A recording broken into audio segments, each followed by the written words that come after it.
वो सिर्फ एक बेटी के साथ नहीं हुआ, उस बेटी के साथ बलात्कार नहीं हुआ, संविधान का बलात्कार हुआ है, लोकतंत्र का बलात्कार हुआ है। शर्म की बात है कि आप एक शेम शेम शेम कि आप कह रहे हैं कि वो मरी हुई लड़की जिसकी जबान कटी हुई थी वो झूठ बोल रही थी।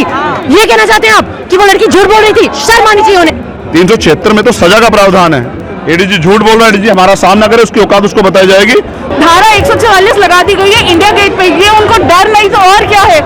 ये डीएम का अपना कोई एजेंडा है ही नहीं है। ये तो जो राज्य सरकार कह रही है, जो योगी जी कह रहे हैं, वो वही कर रहे हैं।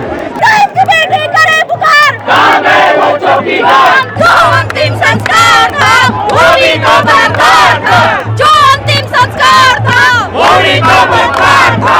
मनीषा हमसर जिंदा है, मेरे कातिल जिंदा है। मनीषा हमसर जिंदा है, मेरे कातिल जिंदा है। लगातार जो डीएम है हाथरस के, वो अभी भी बदतमीजी कर रहे हैं। कई रिपोर्टर उसके साथ में जो है वो बदतमीजी की है, कई एक्टिविस्ट के साथ में। क्या कैसे? मैं बार बार कह रही हूँ कि योगी आदित्यनाथ जी की जो सरकार है उनको कोई नैतिक अधिकार नहीं है कि वो उत्तर प्रदेश में शासन करते रहे। उन्हें इस्तीफा देना चाहिए। हाथरस के जो डीएम है, जो पुलिस प्रशासन है, उनके ऊपर प्रिवेंशन ऑफ SC/ST अट्रॉसिटीज का एक्ट लगना चाहिए, क्योंकि उन्होंने जो किया है वो क्रिमिनल काम किया है। उन्होंने जिस किस्म से उनका नेग्लिजेंस रहा है इस केस में, और उसके बाद जो एक बिल्कुल क्रूएल्टी उनकी रही है पीड़िता के परिवार के प्रति, और दोनों केसेस में पीड़िता के परिवार के प्रति, और जिस किस्म से मृत पीड़िता का शव उन्होंने दोनों हाथरस और बलरामपुर में उसको विदा भी नहीं किया, उसको डिस्पोज किया। बिल्कुल बहुत ही शर्मनाक, दुखद, और मुझे लगता है कि यहाँ जितने लोग हैं हम सब एकताबद्ध हैं इस मांग में कि उत्तर प्रदेश में राष्ट्रपति का शासन लागू होना चाहिए। एडीजी ने कहा कि रेप नहीं हुआ है, एडीजी ने कहा रेप नहीं। शर्म की बात है, शर्म की बात है कि आप एक शेम शेम शेम कि आप कह रहे हैं कि वो मरी हुई लड़की जिसकी जबान कटी हुई थी वो झूठ बोल रही थी। ये कहना चाहते हैं आप कि वो लड़की झूठ बोल रही थी? शर्म आनी चाहिए उन्हें। देखिए, सौरभ भास्कर जो है वो गुस्से में है योगी सरकार पर, डीएम पर, डीएम हाथरस पर, और एडीजी का जो बयान आया, एडीजी ने कहा कि रेप नहीं हुआ है। देखिए कितनी चौंकाने वाली बात है।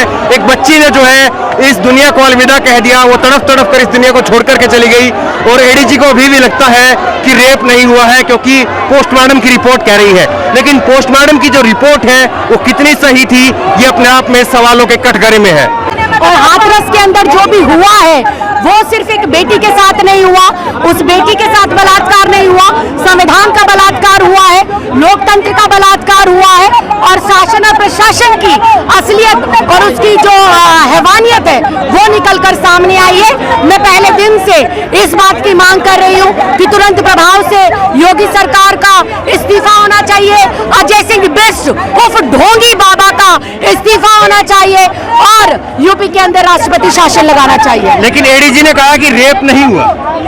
देखिए, अखलाक के यहाँ पर भी यही हुआ था।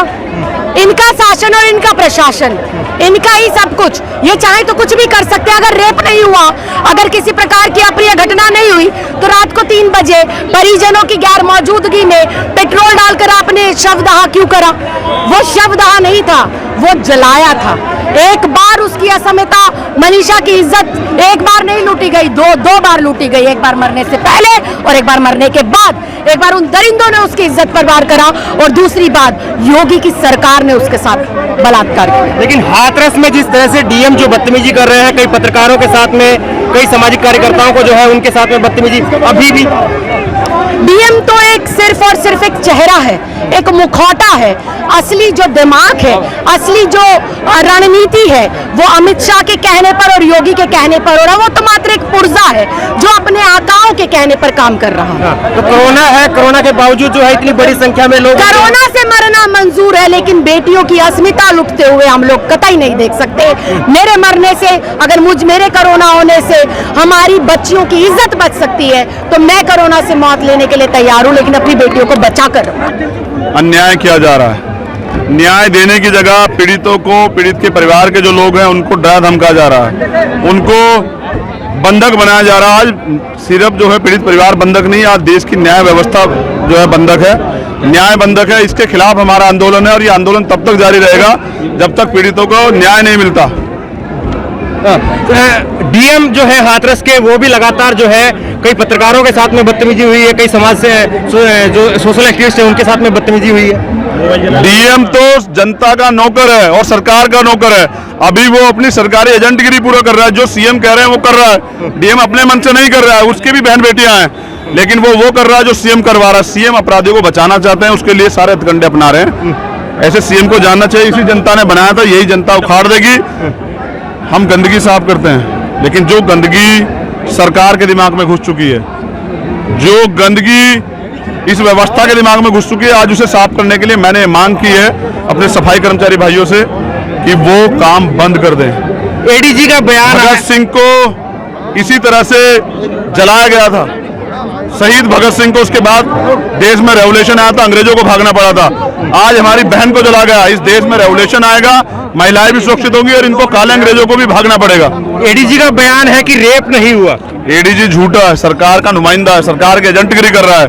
उसको ये भी नहीं पता कि 375 जो है गए और गए 375 गए और गए में जो है जो कंडीशन है रेप की, वो सारी उसमें जो है पीड़िता के बयान में है। मरने से पहले जो उसका बयान है उसमें वो सारी चीजें हैं। 376 में तो सजा का प्रावधान है। एडीजी झूठ बोल रहा है। एडीजी हमारा सामना करे, उसकी औकात उसको बताई जाएगी। हम बाबा साहब के बेटे संविधान को भी जानते हैं, सीआरपीसी और आईपीसी को भी जानते हैं। वो सिर्फ एजेंटगिरी कर रहा है, वो न्याय नहीं कर पाएगा। की बेटी के साथ में आखिरी दम तक आप थे। आधी रात को जो है पेट्रोल डाल करके पुलिस ने उसको जलाया। अगर इन्होंने गुंडागर्दी करते मुझे वहां से नहीं हटाया होता, मुझे नहीं बंद किया होता, तो किनकी औकात नहीं होती कि उस बहन को जो है जला देते। मैं जब तक मुझे सुकून नहीं मिलेगा, जब तक उस बहन को न्याय नहीं मिलता। तो आप हाथरस जाएंगे? बिल्कुल जाऊंगा।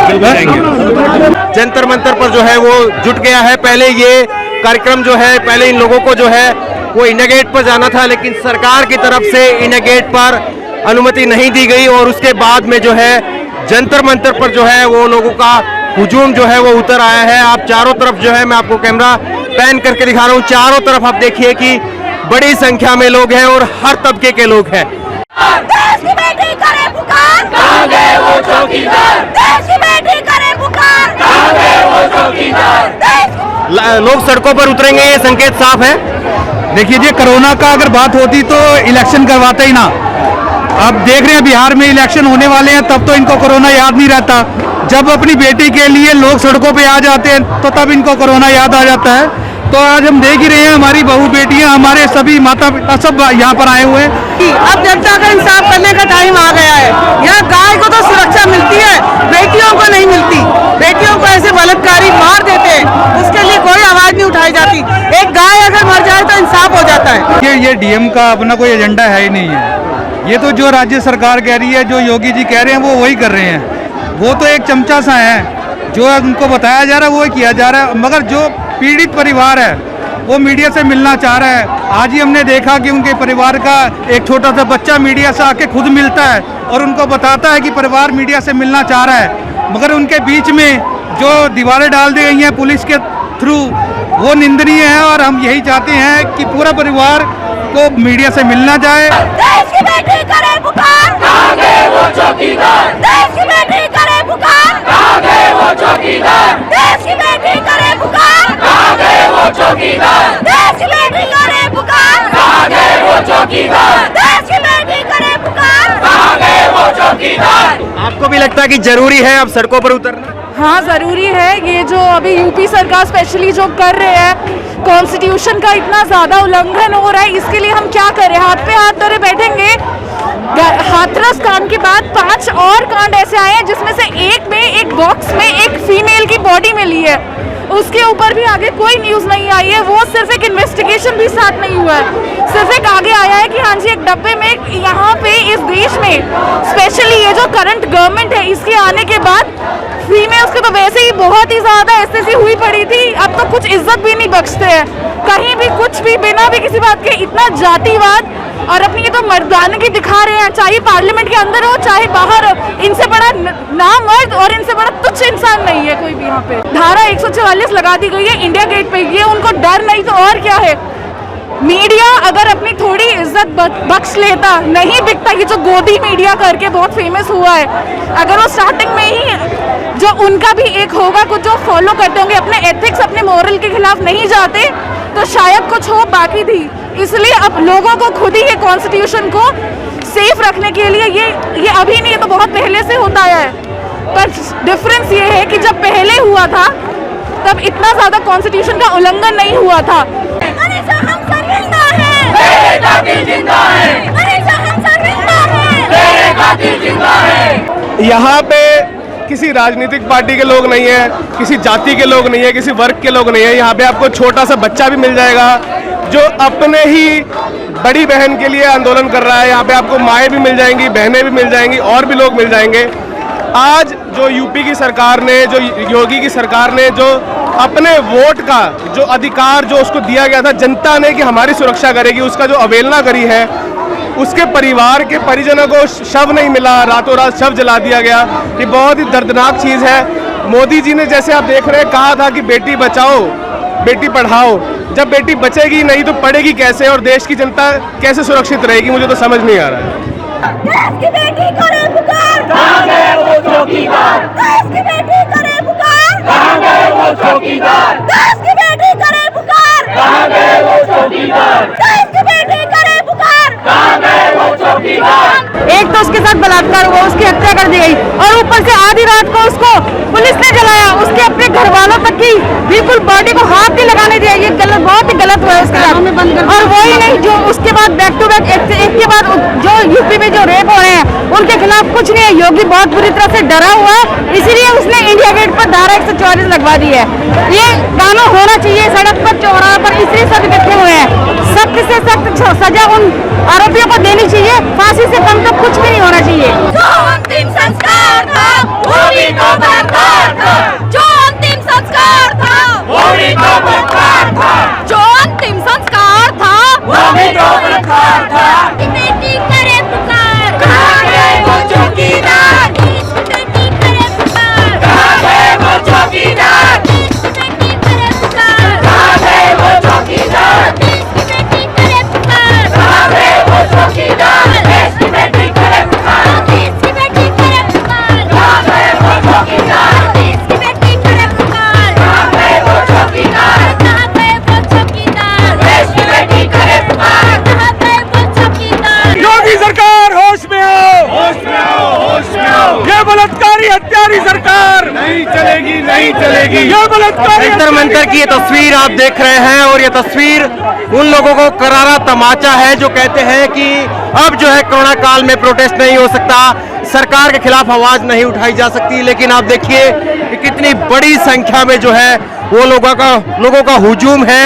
जंतर मंतर पर। बड़ी संख्या में जो है, आप जहां तक आपकी नजर जा रही है, जंतर मंतर पर इस वक्त जो है लोगों का हुजूम है। और जिस तरह से हाथरस की घटना के बाद में लोगों का गुस्सा धीरे धीरे बढ़ रहा है, अब वो गुस्सा जो है वो आज ऐसा लगता है कि एकजुट होकर के जंतर मंतर पर जो है वो जुट गया है।